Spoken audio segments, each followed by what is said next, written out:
Big TV digital గా చూస్తున్నాం. ఇటు ఐబొమ్మ నిర్వాహకుడు రవి రిమాండ్ రిపోర్ట్ లో అయితే సంచలన విషయాలన్నీ బయటకు వస్తున్నాయి.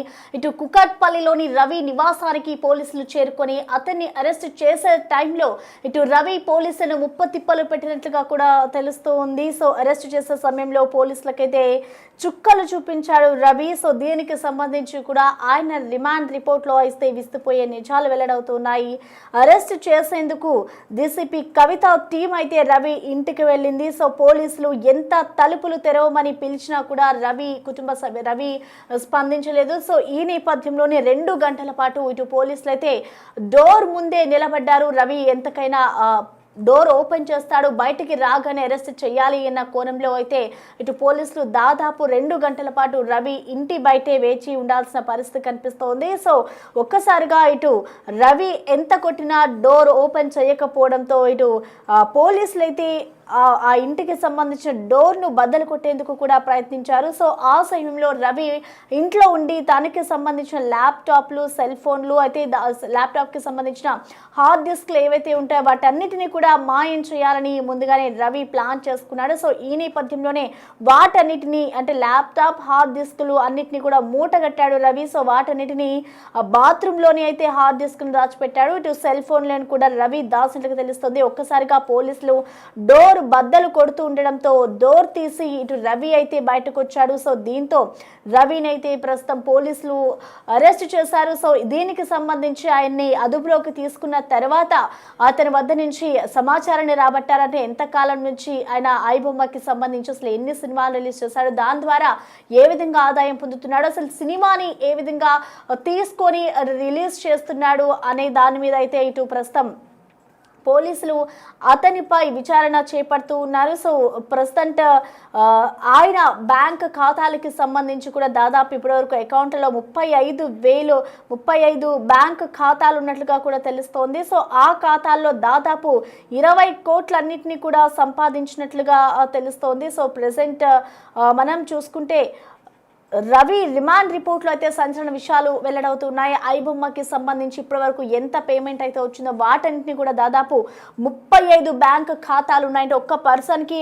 అనేక బ్యాంక్ అకౌంట్స్ ఉండడం మనం చూస్తుంటాం. కానీ ఇప్పుడు రవికి 35 అకౌంట్స్ ఉండి వాటిని 20 కోట్లకు పైన సంపాదించినట్లుగా కూడా ప్రస్తుతం అయితే పోలీసులు గుర్తించారు. వాటన్నిటిని కూడా ఇటు పోలీసులు వాటి ఆధారాలు సేకరించి అసలు ఏ విధంగా ఈ మనీ సంపాదించాడు, ఇంకా ఎక్కడెక్కడ ఉన్నాయి అనే కోణంలో అతనిపై దర్యాప్తు చేస్తూ ఉన్నారు. సో దీనికి సంబంధించి ప్రస్తుతం ఇప్పటి వరకు అంటే రవిని అరెస్ట్ చేసిన తర్వాత ఆయన వద్ద నుంచి తీసుకున్న సమాచారం మేరకు ఇప్పుడు రిమాండ్ రిపోర్ట్ లో తెలిపిన విషయాలు. సో ఇంకొన్ని రోజులు దీనికి సంబంధించి కూడా ఆయన పోలీసుల విచారణలో అయితే ఉన్నారు. సో పోలీసుల అదుపులో ఉన్నారు కాబట్టి దీనికి సంబంధించి అసలు రవి ఇంకా ఏం చెప్తాడు అనేది కూడా చూడాలి.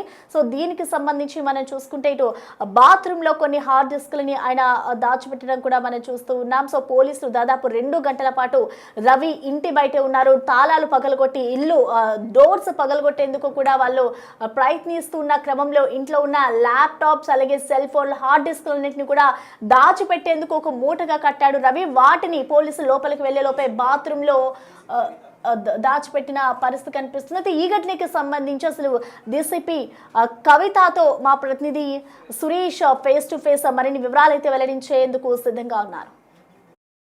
సినిమా పైరసీ పైన సైబర్ క్రైమ్ పోలీసులు కేసు నమోదు చేసి దాదాపు 5 నెలల నుంచి కూడా ఇన్వెస్టిగేషన్ చేసి గతంలో కొంతమందిని అరెస్ట్ చేసి రిమాండ్ తరలించారు. అయితే ఈ కేసులో ఐబొమ్మకు సంబంధించిన కీలక నిందితుడు ఇమ్మిడి రవిని అరెస్ట్ చేసి రిమాండ్కి తరలించారు. కేసుకు సంబంధించి మొదటి నుంచి కూడా దగ్గరుండి ఫాలో చేస్తూ పోలీసులకు సవాల్ విసిరిన తర్వాత చాలా సీరియస్గా తీసుకొని అతన్ని అరెస్ట్ చేయడం జరిగింది. ప్రస్తుతం మనతో పాటు హైదరాబాద్ సైబర్ క్రైమ్ డీసీపీ కవిత ఉన్నారు. ఒకసారి మాట్లాడదాం.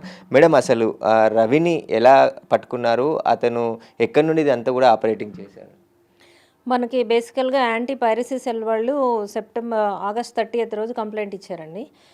మనం ఈ పైరసీ కేసు డిటెక్ట్ చేసి ప్రెస్ మీట్ పెట్టిన తర్వాత 29th ఆగస్టు 30th రోజు వచ్చి ఈ పైరసీ సైట్సే కాకుండా ఐబొమ్మ అని, బప్పం టీవీ అని ఇట్లా డిఫరెంట్ వెబ్సైట్స్లో కూడా పైరేటెడ్ కంటెంట్ పోస్ట్ చేస్తున్నారు. దీని మీద యాక్షన్ తీసుకోమని అక్యూజ్డ్ ఎవరైతే ఉన్నారో వాళ్ళని కూడా రిమాండ్ చేయమని చెప్పేసి వాళ్ళు కంప్లైంట్ ఇచ్చారు. దాని మీద మనం కేసు బుక్ చేసి ఇన్వెస్టిగేట్ చేయడం జరిగింది. దానిలో ఆ వెబ్సైట్స్కి సంబంధించి మొత్తము మనం అనలైజ్ చేస్తే మోర్ దాన్ 65 వెబ్సైట్స్ ఉన్నాయన్నమాట.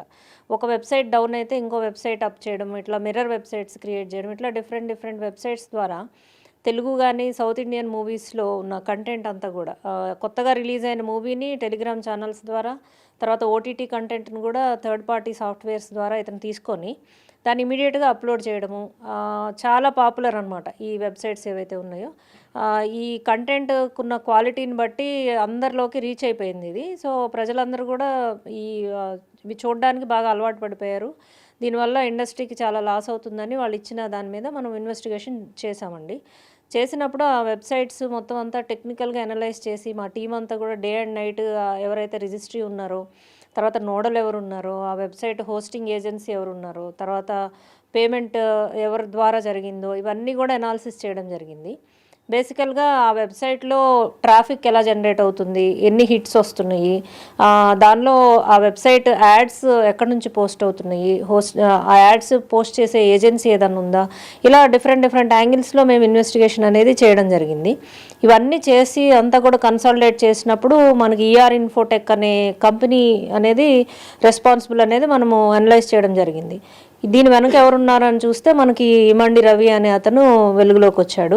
సో ఇతని యొక్క bank accounts, transactions, pan cards అన్నీ కూడా ఇన్వెస్టిగేషన్లో వెరిఫై చేసినప్పుడు ఫేక్ ఐడీస్ తోటి, అంటే ఇతని పిక్చరు వేరే అతని పేరుతోటి కొన్ని డ్రైవింగ్ లైసెన్స్లు, పాన్ కార్డ్స్ తీసుకోవడము, అకౌంట్స్ ఓపెన్ చేయడము, అకౌంట్స్ ట్రాన్సాక్షన్స్ చూస్తే క్రోర్స్లో ఉందన్నమాట. సో పర్ మంత్ కూడా 10 to 15 lakhs అమౌంట్ ఇతని అకౌంట్స్లో క్రెడిట్ కావడము. ఇతని ట్రావెల్ హిస్టరీ చూస్తే 2 monthsకి యూరోప్లో డిఫరెంట్ కంట్రీస్కి తిరగడము, ఇవన్నీ కూడా ఐడెంటిఫై చేసి ఇతనే మెయిన్ అక్యూజ్డ్ ఉంటాడు అనేది మేము కన్క్లూజన్కి రావడం జరిగింది. ఎందుకంటే ఇతనికన్నా ముందు మేము ఇంకా ఇద్దరిని తీసుకొచ్చాం. యాక్చువల్గా వెబ్సైట్ క్రియేట్ చేసినటువంటి డీటెయిల్స్ ఆధారంగా ఇద్దరిని పట్టుకొచ్చి వాళ్ళని కూడా రిమాండ్ చేయడం జరిగింది. అయితే వాళ్ళకి ఇంత కీ రోలు మాకు కనపడలేదు. సో మెయిన్ అక్యూజ్డ్ ఎవరు అనే దాని మీద చేసినప్పుడు ఇతను మనకి దొరికాడు ఫైనల్గా. ఫారెన్లో ఉన్నాడు ఇతను, ఇక్కడ లేడు అనే దాని మీద మనము ఎల్ఓసి పెట్టాలి అని అనుకుంటున్న సమయంలోనే అదే రోజు ఇక్కడ ల్యాండ్ అవ్వడం జరిగింది ఫ్రాన్స్ నుంచి. సో అతన్ని అప్రహెండ్ చేసి తీసుకొచ్చి మనము రిమాండ్ చేయడం జరిగింది. ఇప్పుడు ఐబొమ్మలో కింగ్ పిన్ అరెస్ట్ చేశారు. అసలు పైరసీ ఆగుతుందా, ఇంకా ముప్పు పొంచి ఉందా మేడం దీనికి సంబంధించి? పైరసీ ముప్పు ప్రజలు చూస్తున్నన్ని రోజులు, ఇల్లీగల్ మనీ సంపాదించాలనే ఉద్దేశాలు జనాలకు ఉన్నన్ని రోజులు కంటిన్యూ అవుతుందండి. ఆ పైరసీని స్టాప్ చేయలేము. దొంగతనాలు ఎలాగా రెగ్యులర్గా జరుగుతాయో ఇది కూడా డిజిటల్ థెఫ్టే. పైరసీ ఈజ్ నథింగ్ బట్ ఇది కూడా ఒక వన్ వే ఆఫ్ థెఫ్టే కదా. కంటెంట్ వాళ్ళది కాదు, వాళ్ళు దాన్ని ఎన్కాష్ చేసుకుంటున్నారు. సో ఇల్లీగల్ మీన్స్లో దాన్ని సోర్స్ చేసుకొని దాన్ని అప్లోడ్ చేస్తున్నారు. సో ప్రజల్లో మార్పు రానంత వరకు, ఇట్లా ఫ్రాడ్యులెంట్ మనీ సంపాదించాలనే దురాశ చావనంత వరకు కూడా ఇది కంటిన్యూ అవుతుంది. అదే టైంలో ప్యారలల్గా పోలీసు అట్లాగే ఇన్వెస్టిగేషన్ ఏజెన్సీస్ కూడా ఇన్వెస్టిగేషన్ కంటిన్యూ చేసి ఎప్పటికప్పుడు దీన్ని కట్టేలు చేయడానికి మా ప్రయత్నం అయితే కొనసాగుతుంది. అంటే మేడం, సినిమా ఇండస్ట్రీకి మీరు ఇచ్చిన సూచనలు ఏంటి? పైరసీ కాకుండా వాళ్ళు తీసుకోవాల్సిన జాగ్రత్తలు ఏంటి? పోలీస్ పరంగా ఎలాంటి సూచనలు వాళ్ళకి చేశారు? మనము ఇంతకుముందు ఆగస్టులో పెట్టిన ప్రెస్ మీట్లో కూడా చాలా సూచనలు చేయడం జరిగింది. ఎస్పెషల్లీ డిజిటల్ సర్వీస్ ప్రొవైడర్స్ ఎవరైతే ఉన్నారో, cube and UFO and all other groups కూడా వాళ్ళు ఎలాంటి ప్రికాషన్స్ తీసుకోవాలి, వాళ్ళ సిస్టమ్స్ని ఎలా అప్గ్రేడ్ చేసుకోవాలి, ఓఎస్ని ఎలాగా లేటెస్ట్ది వాడాలి, ఫైర్ వాల్స్, ఇవన్నీ కూడా కొన్ని ప్రికాషన్స్ వాళ్ళకి చెప్పడమే కాకుండా 24/7 వాళ్ళకు ఒక టీం ఉండాలి. ఎవరంటే ఏదన్నా హ్యాకింగ్ కానీ ఎలాంటి అటెంప్ట్ ఉన్నా కానీ ఇమీడియట్గా దాన్ని డిటెక్ట్ చేసి కౌంటర్ చేసే టీం అనేది ఉండాలి అనేసి వాళ్ళకి సజెస్ట్ చేశాము. వాళ్ళు ఆల్రెడీ కూడా ఒక యాంటీ పైరసీ సెల్ ఉంది, ఒక 6 years నుంచి ఉందని మనం మార్నింగ్ కూడా విన్నాము. యాంటీ పైరసీ సెల్ వాళ్ళే మనకి యాక్చువల్లీ కంప్లైంట్ కూడా ఇచ్చారు. ఆ సెల్ కూడా చాలా యాక్టివ్గా పనిచేస్తుంది, వాళ్ళది ఫోరెన్సిక్ ఎనాలిసిస్ ఇవన్నీ కూడా చేస్తున్నారు. అయితే ఈ టీం కూడా ఉంటే, అంటే దాన్ని ఏమంటారంటే ఎక్స్పర్ట్స్ టీము కూడా వాళ్ళకు ఉండి సర్వేలెన్స్ అనేది కంటిన్యూ చేస్తూ ఈ డిజిటల్ పైరసీ అనే దాన్ని కట్టేలు చేయడానికి క్యామ్ కార్డింగ్ జరగకుండా థియేటర్స్లో ప్రికాషన్స్, అట్లాగే హ్యాకింగ్ జరగకుండా సిస్టమ్స్ని సెక్యూర్ చేసుకోవడము, అట్లాగే టెలిగ్రామ్ ద్వారా ఇంకా ఇల్లీగల్ మీన్స్లో కంటెంట్ షేర్ కాకుండా వాళ్ళ దగ్గర కట్టేలు చేయడం, ఇలా అన్ని ఆల్ యాంగిల్స్లో 360 degrees కూడా మనము యాక్షన్ తీసుకోవడం ద్వారా దీన్ని నిరోధించవచ్చండి. మేడం, ఇప్పుడు ఇమ్మిడి రవి అసలు ఆయన బ్యాక్గ్రౌండ్ ఏంది, ఎక్కడి నుంచి పైరసీ వైపు ఎలా మళ్ళాడు, అతనికి ఇంకా ఎవరో సహకరించారు, వారందరిపైన ఏమైనా ఐడెంటిఫై చేశారు? ఇమండి రవి బీఎస్సీ కంప్యూటర్స్ చేశారండి వైజాగ్లో, ఆంధ్ర యూనివర్సిటీలో. చేసిన తర్వాత ముంబైలో ఎంబీఏ చేశారు, ఇక్ఫై యూనివర్సిటీ నుంచి ఎంబీఏ చేసి అతను web services, web designing, website hosting అన్నీ కూడా expert. So first ER infotech అని ఒక కంపెనీ పెట్టుకున్నాడు. మన కూకట్పల్లి ఏరియాలో ఒక అపార్ట్మెంట్లో ఉంటూ ఈ కంపెనీని పెట్టాడు. ఆ కంపెనీ యొక్క ఇన్కమ్ తక్కువ ఉండేసరికి ఇతను అదే క్రమంలో మ్యారేజ్ చేసుకోవడము, ఇంటర్ ఫెయిత్ మ్యారేజ్ చేసుకోవడము, ఫ్యామిలీ ఇష్యూస్ వల్ల అతను యొక్క కండిషన్, ఎకనామికల్ కండిషన్ సరిగా లేకపోవడం, ఇన్కమ్ తక్కువ ఉందనేసి వాళ్ళ బంధువులు చేసినటువంటి కామెంట్స్, వీటన్నిటి వల్ల ఇతను ఏంటంటే ఈజీగా తక్కువ టైంలో ఎక్కువ డబ్బులు సంపాదించాలి అనే ఉద్దేశం డెవలప్ చేసుకున్నాడు. ఈ క్రమంలో వైఫ్తో డివోర్స్ అయిపోయినాయి. ఎలా మనీ ఎర్న్ చేయాలనేది ఆలోచిస్తున్నప్పుడు ఇతనికి ఈఆర్ ఇన్ఫోటెక్ని టెంపరీగా హోల్డ్ చేసి ఈ పైరసీ వైపుకు దృష్టి మళ్లించాడు. దీనిలో అయితే మనకి తక్కువ టైంలో ఎక్కువ మనీ పొందొచ్చు అనే ఉద్దేశంతో ఈ వెబ్సైట్ డిజైనింగ్ అనేది, పైరసీ వెబ్సైట్ అనేది డిజైన్ చేసి దీన్ని హోస్ట్ చేశాడు అనమాట. దీనికి అదే టైంలో దీని ప్రకారము కోవిడ్ రావడము, ప్రజలు ఆన్లైన్ కంటెంట్ చూడడము, థియేటర్స్కి వెళ్ళలేకపోవడము, ఇవన్నీ దృష్ట్యా డబ్బులు పెట్టి ఓటీటీలో చూడలేకపోవడం, వీటన్నిటి దృష్ట్యా ఈ వెబ్సైట్స్కి పాపులారిటీ చాలా పెరిగిపోయేసరికి ఇతను ఇంకా డిఫరెంట్ పేర్ల మీద అకౌంట్స్ ఓపెన్ చేసి, ఇంకా ఒక వెబ్సైట్ని ఈ మూవీ వాళ్ళు డైరెక్టర్స్, ప్రొడ్యూసర్స్ డౌన్ చేస్తే ఇంకో మిర్రర్ వెబ్సైట్ క్రియేట్ చేయడము, ఇట్లా టెక్నిక్స్ ఫాలో అయ్యాడనమాట. 22 నుంచి ఇంకా పెంచి ఇతని యొక్క ఆపరేషన్స్ ఓవర్సీస్లో, ఈ సర్వర్స్ అన్నీ కూడా ఓవర్సీస్లోనమాట, మనకి స్విట్జర్లాండ్, ఆమ్స్టర్డామ్, నెదర్లాండ్స్ ఇక్కడ ఉన్నాయి. సో ఈ సర్వర్స్ని అక్కడ నుంచి యూస్ చేసుకొని ఎక్కడ క్లూ రాకుండా, ఎవరు పట్టుకోకుండా అకౌంట్స్ కానీ అన్నీ కూడా ఆపరేషన్ చేయడం, ఇదంతా చేస్తున్నాడండి. ఈజీ మనీ తక్కువ టైంలో పొందాలి అనే ఉద్దేశంతో ఇతను తనకున్న టెక్నికల్ బ్యాక్గ్రౌండ్ని యూస్ చేసి ఈ యొక్క నెట్వర్క్ అంతా కూడా డెవలప్ చేశాడు. మేడం, మొత్తం కోట్లాది రూపాయలు ట్రాన్సాక్షన్ జరిగింది అంటారు. ఎగ్జాక్ట్గా రవి ఎన్ని కోట్ల రూపాయలు ట్రాన్సాక్షన్ చేశాడు, ఎంత సంపాదించాడు, అవన్నీ ఎక్కడ పెట్టుబడిగా పెట్టాడు మేడం? ఇతను మన ఎనాలిసిస్లో ఇప్పటి వరకు మనకు దొరికినటువంటి ఎనాలిసిస్ ప్రకారము ఒక 4 అకౌంట్స్ యొక్క ట్రాన్సాక్షన్స్ మనం అనలైజ్ చేశాము. దీనిలోనే 20 crores of rupees over a period of 5-6 years ఇతను సంపాదించినట్టు మన దృష్టికి వచ్చింది. ప్రజెంట్ అతని అకౌంట్లోనే 3.5 crores ఉంటే దాన్ని ఫ్రీజ్ చేయడం జరిగింది, ఆల్రెడీ నోటీస్ పంపించి. ఇంకా అతనికి మనం సీజ్ చేసినప్పుడు ఫిజికల్గా బ్యాంక్ కార్డ్స్, చెక్ బుక్స్ 25-35 అట్లా దొరికినాయి. సో అవన్నీ ఏ బ్యాంకులో ఉన్నాయి, ఆ బ్యాంకులో అకౌంట్ ఉందా, దానిలో ఎంత మనీ ఉంది, ఇవన్నీ కూడా బ్యాంక్స్కి మనం నోటీసెస్ పంపడం జరిగింది. ఇవన్నీ వచ్చి మనీ ట్రయల్ అనాలిసిస్ అంతా చేస్తే వాల్యూమ్ ఆఫ్ ట్రాన్సాక్షన్ ఎంత, ఇతను ఎంత ఎర్న్ చేశారు అనేది మనకు తెలుస్తుందండి. మొత్తం ఏమైనా ఇక్కడ ఆస్తులు ఏమైనా కూడబెట్టాడా మేడం? హైదరాబాద్లో రవికి సంబంధించిన ఆస్తులు ఉన్నాయా? పోలీసులు దర్యాప్తులు అవి జప్తు చేసే అవకాశం ఏమైనా ఉంది? ఉన్నాయండి. ఇక్కడ అతనికి ఒక ఓన్ హౌస్ ఉంది, అపార్ట్మెంట్ ఒకటి ఉంది. సో అక్కడ నుంచి అప్రహెండ్ చేసాం మనము.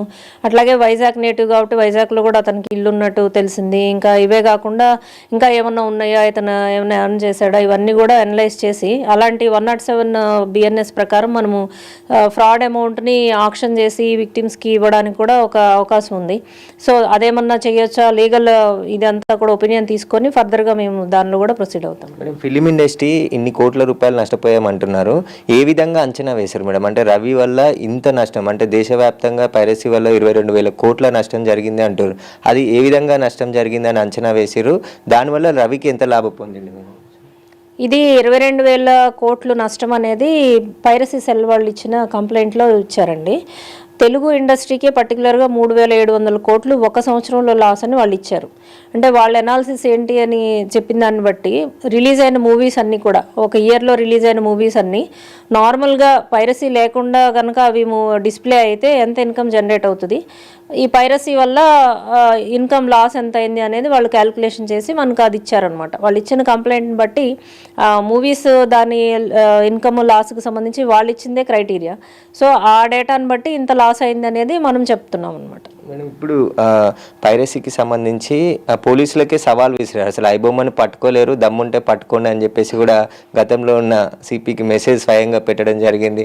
ఆ తర్వాత మీరు చాలా వర్క్ చేసి దగ్గరుండి కేసులో అరెస్ట్ చేసి ఏ కీ రోల్ ఏంటిది మేడం అసలు ఇందులో? కీ రోల్ అంటే అంతకుముందే పైరసీ కేసు మనం డిటెక్ట్ చేశాము. అది చాలా పెద్ద కేసు. ఓవరాల్ 4-5 స్టేట్స్లో ఆపరేషన్స్ చేసి 10 మెంబర్స్ని అరెస్ట్ చేశాము. దాన్ని అరెస్ట్ చేసేసరికి ఇతను ప్యానిక్ అయ్యాడు బేసికల్గా, మనం అట్లా తీసుకోవచ్చు. ఎందుకంటే హ్యాకింగ్ చేయడం ఇవన్నీ కూడా అప్పటి వరకు బయటికి రాలేదు, ఇండియాలో మొదటిసారి మనం చెప్పడం జరిగింది. సో అదే టైంలో ప్రొడ్యూసర్స్కి వీళ్ళందరికీ కూడా అప్పుడు సిపి గారు మీటింగ్ పెట్టి ప్రికాషన్స్ అన్నీ కూడా చెప్పారు.